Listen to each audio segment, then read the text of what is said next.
Emmanuel Macron doit atterrir à Mayotte dans 1 heure et demie environ. L'avion présidentiel embarque également 4 tonnes de fret alimentaire et sanitaire. Une équipe de secouristes est également à bord. L'archipel déclaré, on vous le disait, en état de calamité naturelle exceptionnelle. Christophe Bordet, qu'est-ce que cela veut dire ? Alors, c'est un dispositif inscrit dans la loi depuis 2022. C'est donc tout récent. Que permet-il concrètement ?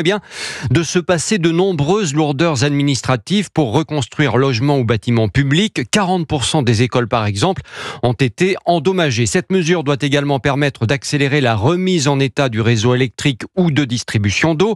Idem pour la réparation des routes. Bref, moins de paperasse, d'autorisations en tout genre afin de faciliter la mise en œuvre de mesures d'urgence. Conçues pour répondre aux besoins particuliers des territoires d'outre-mer, l'état de calamité naturelle exceptionnelle est censé permettre, vous l'aurez compris, une plus grande réactivité des autorités locales ou nationales. Activé pour 1 mois, il peut être facilement prolongé. Pour bien comprendre, la nation met directement la main au portefeuille, à la différence de l'état de catastrophe naturelle qui lui est déclenché afin de permettre aux particuliers et aux collectivités d'activer leurs assurances. À Mayotte, 101e département français extrêmement pauvre, seuls 6% des particuliers sont couverts, d'où la nécessité absolue de la solidarité nationale aujourd'hui. L'état de calamité naturelle exceptionnelle expliqué. Christophe Bordet en direct ce matin sur Europe.